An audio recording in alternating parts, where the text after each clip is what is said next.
अस्य श्रीरुद्रकवचम् ॐ अस्य श्रीरुद्रकवचस्तोत्रमहामन्त्रस्य दूर्वासर्षि अनुष्ठुप् छन्दः त्र्यम्बकरुद्रो देवता राम्बीजं श्रीं शक्ति ह्रीं कीलकं मम मनसोऽभीष्टसिद्ध्यर्थे जपे विनियोग रामित्यादि षड्बीजे षडङ्गन्यासः।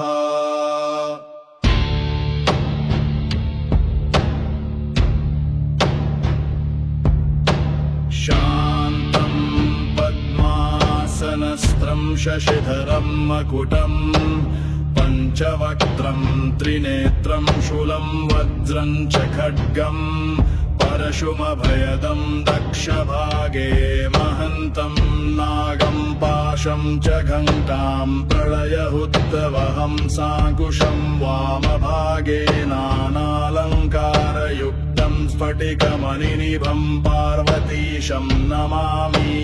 प्रणम्य शिरसा देवं स्वयम्भु परमेश्वरम् एकं सर्वगतं देवं सर्वदेवमयं विभुम् रुद्रवरमप्रवक्ष्यामि अङ्गप्राणस्य रक्षये अहोरात्रमयं देवं रक्षार्थं निर्मितं पुरा। रुद्रो मे जागतः पातु पातु पार्श्वो हरस्तथा शिरो मे ईश्वर पातु ललाटं नीललोहितः नेत्रयोस्त्र्यम्बकः पातु मुखं पातु महेश्वर कर्णयो पातु मे शम्भु नासिकायां सदाशिवः वागीश पातु मे जिह्वामोष्ठौ पात्वम्बिकापतिः श्रीकण्ठ पातु मे ग्रीवां बाहो चैव पिनाकधृत् हृदयं मे महादेव ईश्वरो व्यात्सनान्तरं नाभिं कटिं च वक्षश्च पातु सर्वं उमापतिः बाहुमध्यान्तरं चैव सूक्ष्मरूपः सदाशिवास्वरन् रक्षतु मेश्वरो गात्राणि च यथाक्रमम् वज्रं च शक्तिदं चैव पाशाङ्कुशधरं तथा गण्डशूलधां नित्यं रक्षतु त्रिदशेश्वर।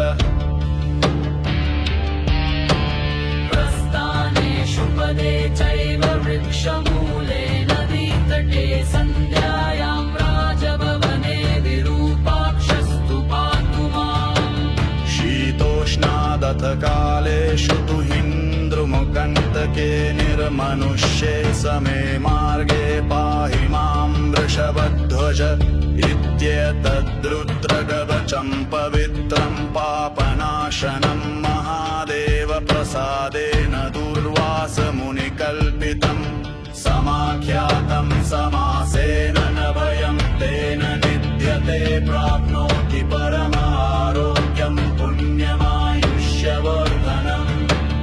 विद्यार्थी लभते विद्यां धनार्थी लभते धनं कन्यार्थी लभते कन्यां न भयविन्दते क्वचित् अपुत्रो लभते पुत्रं मोक्षार्थी मोक्षमाप्नुयात्। त्राहि त्राहि महादेव त्राहि त्राहि त्राहि मय त्राहि मां पार्वतीनाथ त्राहि मां त्रिपुरन्तक पाशं खट्वाङ्गदिद्यास्त्रं त्रिशूलं रुद्रमेव च।